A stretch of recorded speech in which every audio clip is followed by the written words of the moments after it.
अस्सलाम वालेकुम। Lecture 3 part 2। Lecture 3 में आपने पढ़ा था how to optimise by using a graphical method. अब यहाँ पर उसकी एक एग्जांपल है। देखिए हमारे पास एक फंक्शन है जी, मिनिमाइज़ करना है जिसको, और ये हमारे कॉन्स्टेंट्स है, ठीक है। ऑप्टिमाइज़ करना है इस फंक्शन को, ठीक है ना। ये हमारे कॉन्स्टेंट्स हैं और ये है हमारे ऑब्जेक्टिव फंक्शन, ठीक है। तो सबसे पहले आप देखें जो आपके पास कॉन्स्टेंट्स है वो क्या है, इनइक्वालिटी टाइप ऑफ कॉन्स्टेंट्स है। आपने क्या करना होगा, फर्स्ट ऑफ ऑल इनकी एसोसिएटेड इक्वेशंस राइट करनी, मतलब कि इनको कन्वर्ट करना है in the form of equalities. ये मैंने कन्वर्ट कर दिया इनको इक्वालिटीज़ में। कन्वर्ट करने के बाद मैंने इनको क्या कर दिया, नंबरिंग कर दी। ये हमारी 3 क्वेश्चन थी, ये 4, 5, 6।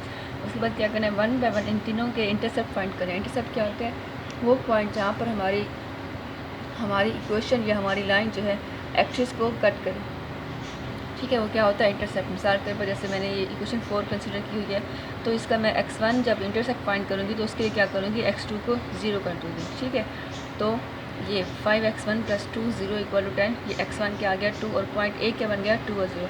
इसी तरह से x2 इंटरसेप्ट के लिए क्या करेंगे, x1 को 0 करेंगे, x2 इंटरसेप्ट को फाइंड करेंगे, देन x1 को 0 कर देंगे, और ये मेरा x2 पॉइंट क्या बन गया 5, और इसका इंटरसेप्ट क्या बना b(0)(5). तो इसका मतलब यह है कि जो इक्वेशन 4 है इसको हम कैसे ड्रा करेंगे। इसको ड्रा इस तरह से करेंगे कि आप क्या करेंगे, जस्ट अपने एक्सिस में पॉइंट ए और बी को ज्वाइन कर दें, ठीक है। ए और बी को ज्वाइन करने से जो लाइन बनेगी वो क्या होगी, इक्वेशन 4 होगी, ठीक है। सिमिलरली 5 और 6 के लिए भी हमने सेम प्रोसीजर किया हुआ है।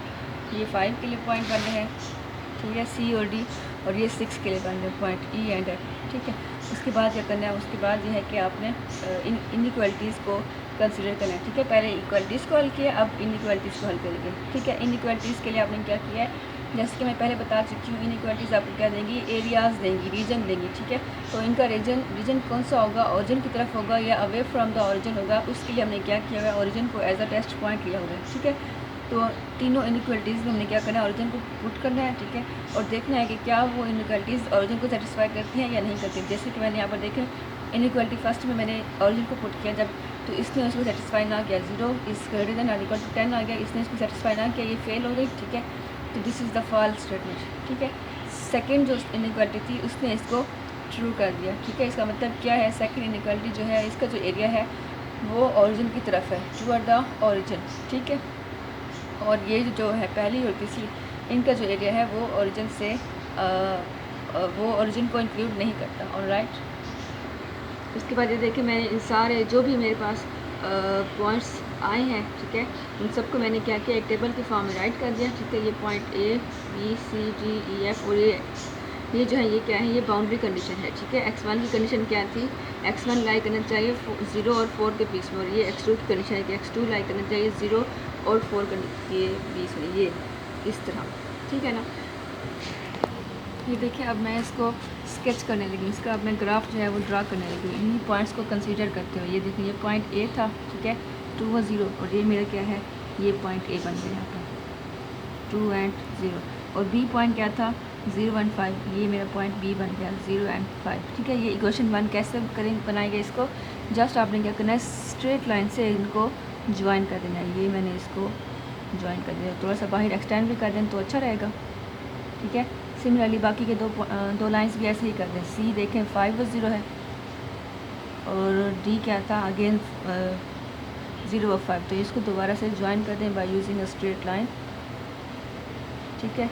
इनको साथ साथ मार्क भी कर दें, ये हमारी इक्वेशन 1 थी, ये हमारी इक्वेशन 2 है, ठीक है, ताकि आपको अगर इनको आगे हल करना पड़े तो ये जो आपके लिए आसान हो जाए, ठीक है। उसके बाद है ई देखें 5 और 0, ठीक है, ये ई पॉइंट अगेन हो गया, ठीक है, और एफ़ क्या है 0 एंड 2, ये एफ़ है x1 का 0 और x2 का 2, ठीक है। इनको ज्वाइन कर दें, ये हमारी लाइन 3 हो गई, इसको भी मैंने मार्क कर दिया।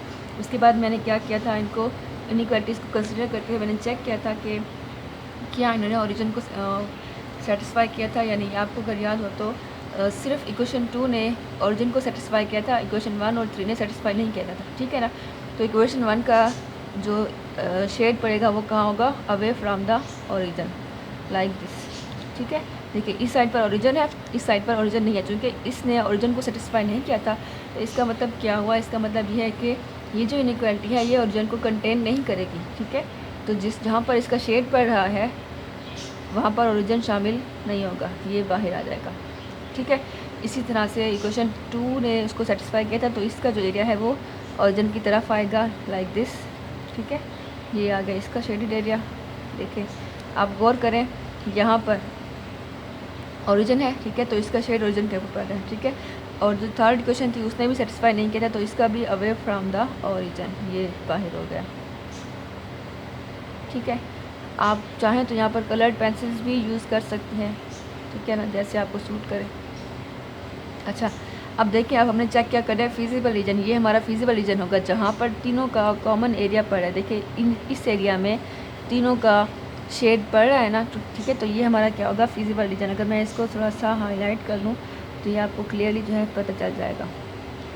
अच्छा, इसके बाद हमें क्या करनी है, हम अपनी बाउंड्री कंडीशंस को यूज़ करना है। बाउंड्री कंडीशन क्या थी? बाउंड्री कंडीशन एक तो ये थी कि x1 जो है वो लाई करे बिटवीन 0 एंड 4, ठीक है, और x2 के लिए भी सेम लाई करे 0 एंड 4।